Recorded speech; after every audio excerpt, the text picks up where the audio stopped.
Hello friends, my name is Khan and once again welcome back to my YouTube channel Karim classes. दोस्तों, आज के इस video में हम चर्चा करेंगे क्लास 9th की third poem rain on the roof. और इस पोएम के पॉइंट हैं क्वाइट स्किनी कॉट स्किनी। और फ्रेंड्स, मैं आपको बताना चाहूँगा कि इस पोएम के अंदर पॉइंट जो है वो बारिश की बूंदों की आवाज़ सुनकर स्वप्न देखने लग जाता है। कौन से सपने देखता है, किन चीज़ों के बारे में सोचता है, वो जब हम इस पोएम की लाइन बाय लाइन एक्सप्लेनेशन करेंगे तब जानने का प्रयास करेंगे। और साथ ही साथ इस पोएम के अंदर कौन से लिटरेरी डिवाइसेस यूज़ की गई हैं, इन्हें भी मैं आपको डिटेल से समझाने का प्रयास करूंगा।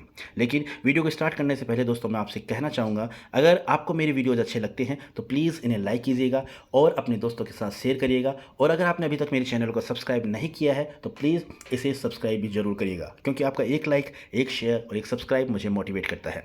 तो चलिए बिना देरी के शुरू करते हैं आज के इस वीडियो को और जानने का प्रयास करते हैं कि इस पोएम के अंदर पॉइंट कौन से सपने देखता है, क्या इसकी एक्सप्लेनेशन है और कौन सी वो लिटरेरी डिवाइस हैं जो हमें समझनी है।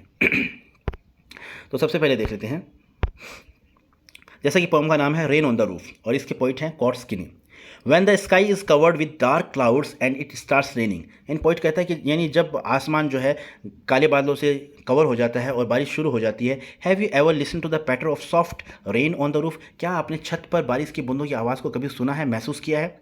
What thoughts through your mind as you hear this melody of nature, जब प्रकृति के संगीत को सुनते हो तो आपके मन में क्या ख्याल आते हैं, इस चीज़ के बारे में पूछा गया है। Read the poem to find out what the poet dreamed of while listening to the rain. और चलिए इस कविता को पढ़ते हैं और जानने का प्रयास करते हैं कि जब बारिश होती है तो उन बारिश की बूंदों की आवाज़ को सुनकर कवि जो है वो कौन से सपने देखता है, किन चीज़ों को वो याद करता है। फर्स्ट स्टेंजा में क्या कहा है कवि ने, when the humid shadows hover over all the starry spheres and the melancholy darkness gently weeps in rainy tears, what a bliss to press the pillow of a cottage chamber bed and lie listening to the patter of the soft rain overhead। यानी first stanza में point बताता है कि जब जो है humid यानी नम और बादल जो हैं, काले बादल आसमान में तारों भरी रात में मंडरा जाते हैं, यानी रात का जिक्र किया गया है इसके अंदर। तारों भरी रात में जब आसमान में मंडराते हैं तो जो अंधकार है, जो उदासी रूपी अंधकार जो है वो बारिश की बूंदों के रूप में आंसू बहाता है। यानी जब ऐसा सीन होता है तो what a bliss to press the pillow, तो तकिए पे सर रख के अपने कमरे में सोने का जो आनंद होता है वो अपने आप में बहुत बड़ी चीज़ होती है। यानी आनंद, वो आनंद, परम आनंद मिलता है जब आप बारिश हो रही है और आप अपने कमरे में सो रहे हैं तकिए पे सर रखकर, तो वो परम सुख, परम आनंद की प्राप्ति होती है। And lie listening to the patter of the soft rain overhead, यानी बारिश की बूंदों की आवाज़ को सुनते हुए कमरे में सोना एक अपने आप में एक परम आनंद की अनुभूति देता है। ठीक है, अब बात करते हैं नेक्स्ट स्टेंजा की। नेक्स्ट स्टेंजा में पोइट क्या कहता है, every tinkle on the shingles has an echo in the heart and a thousand dreamy fancies into busy being start. अब पॉइंट कहता है कि टिंकल, यानी टिंकल यहाँ पर जैसे ओनोमेटोपिया एक लिटरेरी डिवाइस होती है, यानी जब भी किसी वर्ड के द्वारा किसी साउंड को रिप्रेजेंट किया जाता है तो वहाँ पर हम कहते हैं कि ओनोमेटोपिया लिटरेरी डिवाइस का यहाँ पर यूज़ किया गया है। तो इस स्टेंजा में पॉइंट कहता है कि हर जो आवाज़ है, बूंद की जो आवाज़ होती है, टिंकल की जो साउंड होती है, और जो छत पर जो टाइल है लकड़ियों की उन पर जब वो बूंद गिरती है और जो आवाज़ होती है, has an echo in the heart, यानी मेरे हृदय में, मेरे हार्ट में गूंज पैदा करती है। And a thousand dreamy fancies, और हज़ारों कल्पनाएं मेरे दिमाग में आनी शुरू हो जाती हैं। यानी बिजी बीइंग यहाँ पर ह्यूमन के लिए यूज़ किया गया, पोइट ने अपने आप के लिए यूज़ किया है कि मेरे दिमाग के अंदर जो है हज़ारों कल्पनाएं आना शुरू हो जाती हैं। And a thousand recollections weave their air threads into woof, और हज़ारों यादें, पुरानी जो मेरी यादें हैं वो एक अपना ताना बाना बुनना शुरू कर देती हैं। As I listen to the patter of the rain upon the roof, यानी जैसे ही छत पर बारिश की बूंदें गिरती हैं और जो पैटर, ये पैटर भी यहाँ पर ओनोमेटोपिया कह सकते हैं आप, यहाँ पर ये भी एक साउंड को रिप्रेजेंट कर रही है, तो ये वर्ड भी क्या है, ओनोमेटोपिया है। ठीक है, तो जब हम बारिश की बूंदों की पटपट की आवाज़ सुनता हूँ, मैं छत पर जब बारिश की बूंदों की पटपट की आवाज़ में सुनता हूँ तो मुझे पुरानी मेरी जो यादें हैं वो एक ताना बाना बुनना स्टार्ट कर देती हैं। ठीक है, नेक्स्ट एग्जाम पॉइंट क्या कहता है, now in memory comes my mother, अब मेरी यादों में मेरी माँ आ जाती है। यानी वो किनको याद करता है कवि, कवि अपनी माँ को याद करना शुरू करता है। As she used in years agone, जैसा कि वो अपने बीते अतीत में किया करती थी, अपने बीते दिनों में, बीते वर्षों में मेरी माँ किया करती थी, वो मेरी माँ की जो एक्टिविटीज़ हैं वो मुझे याद आती हैं। To regard the darling dreamers ere she left them till the dawn, यानी सुबह के समय जब वो हमारी माँ जो है हमें निहारा करती थी, हमें देखती थी जब हम सपने देखते हुए सो रहे होते थे। यानी डार्लिंग ड्रीमर्स कौन है यहाँ पर, डार्लिंग ड्रीमर्स पोइट और पोइट के जो भाई बहन हैं उनके लिए यूज़ किया गया है। तो पोइट कहता है कि जब हम सुबह के वक्त सो रहे होते थे तो हमारी माँ जो है वो हमें निहारती थी, सुबह तक हमें निहारती रहती थी। हम जब सपने देख रहे होते थे तो वो हमारी माँ जो थी वो हमें निहारती रहती थी। Oh I feel her fond look on me, यानी मैं अब उस चीज़ को महसूस कर पा रहा हूँ, मैं ऐसा महसूस कर पा रहा हूँ कि जैसे मेरी माँ जो है वो अभी भी मुझे निहार रही है।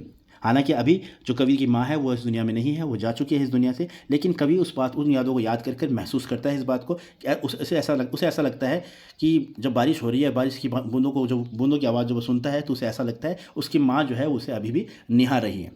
As I list to this refrain, यानी जब मैं संगीत को सुनता हूँ, as I list to this refrain, जब मैं संगीत को सुनता हूँ, किस संगीत को, बारिश की बूंदों से जो आवाज़, बारिश की बूंदें जब गिरती हैं और उस आवाज़ से जो संगीत उत्पन्न होता है, जब मैं संगीत को सुनता हूँ, which is played upon the singles, यानी जो लकड़ियों के टायर पर जो बूंदें गिरती हैं और उनसे जो संगीत उत्पन्न होता है, जब मैं इस संगीत को सुनता हूँ, by the patter of the rain, यानी बारिश की बूंदों से जो संगीत क्रिएट होता है, जो संगीत उत्पन्न होता है, जब मैं इस संगीत को सुनता हूँ तो मैं मेरी माँ को महसूस कर पाता हूँ, मैं ऐसा महसूस कर पाता हूँ कि मेरी माँ जो है वो मुझे अभी देख रही है।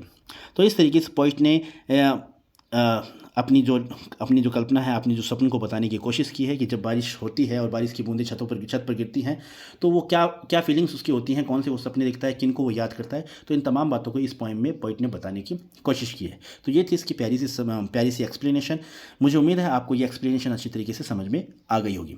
अब बात कर लेते हैं इस पोएम में जो लिटरेरी डिवाइस यूज़ की गई हैं वो कौन सी हैं। तो सबसे पहले लिटरेरी डिवाइसेस हमारे सामने इस तरीके से हैं। जैसे सबसे पहले एलिट्रेशन, यानी ये एलिट्रेशन जो लिटरेरी डिवाइस है इसके बारे में मैंने पहले भी आपको काफ़ी बताया है। एलिट्रेशन का मतलब होता है the repetition of a consonant sound in 2 और मोर कंसेक्यूटिव वर्ड्स, यानी एक ही लाइन में जब 2 या 2 से ज़्यादा शब्द एक ही कॉन्सोनेंट साउंड के वर्ड्स जो हैं एक लाइन में आ रहे हैं तो हम मानकर चलेंगे कि वहाँ पर जो लिटरेरी डिवाइस यूज़ हुई है वो हुई है एलिट्रेशन। जैसे इस पोएम में अगर आपको एलिट्रेशन को समझना है तो इस पोएम में काफ़ी एग्जाम्पल हैं एलिट्रेशन के, बहुत सारे एग्जाम्पल इस पोएम में एलिट्रेशन के दिए गए हैं। जैसे humid hover, starry spheres, press pillow, lie listening, busy being, thread third, their thread, rain roof, यानी जितने भी ये वर्ड्स हैं हर लाइन में यूज़ किए गए हैं, कई लाइन्स के अंदर ये वर्ड्स यूज़ किए गए हैं और सभी के कॉन्सोनेंट, सभी की जो कॉन्सोनेंट साउंड है वो सेम है, यानी कॉन्सोनेंट साउंड जो है वो सेम है। तो इस तरीके से हम कह सकते हैं कि इन सभी लाइन्स में, इन सभी वर्ड्स में, इन सभी फ्रेजेस के अंदर एलिट्रेशन लिटरेरी डिवाइस का यूज़ हुआ है। ठीक है, अब बात कर लेते हैं नेक्स्ट हमारी लिटरेरी डिवाइस कौन सी है, और वह है ऑनोमेटोपिया। ऑनोमेटोपिया जैसा कि मैंने आपको बताया था कि जब कोई वर्ड किसी साउंड को रिप्रेजेंट करते हैं तो वहाँ पर हम कह सकते हैं कि यहाँ पर ऑनोमेटोपिया लिटरेरी डिवाइस का यूज़ हुआ है। जैसे कि इस पोएम में 2 जो साउंड वर्ड्स यूज़ हुए हैं, एक तो पैटर और टिंकल। तो इसका मतलब क्या है, the use of sound words to create a dramatic effect and auditory imagery. ठीक है, सुनकर हम किसी चीज़ की कल्पना कर पाएँ, आवाज़ को महसूस कर पाएँ। तो कुल मिला के कहने का मतलब यही है कि जब कोई वर्ड जो है किसी साउंड को रिप्रेजेंट करते हैं तो वहाँ पर हम मानकर चलेंगे कि यहाँ पर ऑनोमेटोपिया लिटरेरी डिवाइस का यूज़ हुआ है। तो इस पोएम में पैटर और टिंकल ये दो वर्ड ऐसे हैं जो किसी साउंड को रिप्रेजेंट करते हैं, इसलिए हम कह सकते हैं कि यहाँ पर ऑनोमेटोपिया लिटरेरी डिवाइस का यूज़ हुआ है। अब देख लेते हैं जो हमारी थर्ड लिटरेरी डिवाइस वो है पर्सोनिफिकेशन। पर्सोनिफिकेशन का मतलब होता है व्यक्तिकरण, यानी जब किसी treating a non living thing as a living being, जब किसी नॉन लिविंग थिंग को एक लिविंग बीइंग की तरह ट्रीट किया जाए तो मान के चलें वहाँ पर पर्सोनिफिकेशन लिटरेरी डिवाइस का यूज़ हुआ है। ठीक है, जब किसी चीज़ को, किसी नॉन ह्यूमन को ह्यूमन क्वालिटी से नवाजा जाता है तो हम कह सकते हैं कि यहाँ पर पर्सोनिफिकेशन लिटरेरी डिवाइस का यूज़ हुआ है। एग्जाम्पल देख लेते हैं। Darkness has been personified when the poet says that it is sad, यानी जब पोइट इस पोएम में कहा है कि जब डार्कनेस को क्या उदास बताया है, तो डार्कनेस को जो उदास बताया है तो यहाँ पर डार्कनेस को क्या किया गया, पर्सोनिफाइड किया गया है, डार्कनेस का मानवीकरण किया गया है। डार्कनेस नॉन लिविंग थिंग है लेकिन इसका मानवीकरण करके ह्यूमन क्वालिटी से इसे नवाजा गया है, इसलिए हम कह सकते हैं कि इस सेंटेंस के अंदर पर्सोनिफिकेशन लिटरेरी डिवाइस का यूज़ किया गया है और डार्कनेस को पर्सोनिफाइड किया गया है। उसी तरीके से नेक्स्ट एग्जांपल हमारा है recollection is personified when he says that they weave dreams, यानी वो सपनों का ताना बाना बुनती हैं। तो ये रिकलेक्शन जो है, इसे भी रिकलेक्शन जो है, ये भी एक नॉन लिविंग थिंग्स है, नॉन लिविंग चीज़ है और इसे भी क्या किया गया, ह्यूमन क्वालिटी से नवाजा गया है। तो यहाँ पर भी हम कह सकते हैं कि रिकलेक्शन को जो है पर्सोनिफाइड किया गया है। तो इस तरीके से जब किसी चीज़ को ह्यूमन कैरेक्टरिस्टिक से नवाजा जाए या किसी को ह्यूमन कैरेक्टरिस्टिक प्रदान कर दी जाए किसी भी नॉन लिविंग चीज़ को, तो हम कह सकते हैं कि वहाँ पर उस चीज़ को पर्सोनिफाइड किया गया है और वहाँ पर पर्सोनिफिकेशन लिटरेरी डिवाइस का यूज़ किया गया है। तो इस तरीके से इस पोएम में 3 लिटरेरी डिवाइस यूज़ की गई हैं जिसे मैंने काफ़ी आसान भाषा में आपको समझाने का प्रयास किया है। मुझे उम्मीद है ये वीडियो आपको अच्छी तरीके से समझ में आ गया होगा। दोस्तों, अगर ये वीडियो आपको अच्छी तरीके से समझ में आ गया है तो प्लीज़ इसे लाइक, शेयर और सब्सक्राइब जरूर करिएगा। जल्दी मुलाकात होगी नेक्स्ट वीडियो में, और नेक्स्ट वीडियो में मैं लेकर आऊँगा आपके लिए इस पोएम की समरी और most important question. Till then, take care of yourself and keep watching, keep learning, keep smiling and keep learning. And once again, thank you so much for watching this video till the very end. See you soon, and once again, thank you. Have a nice day.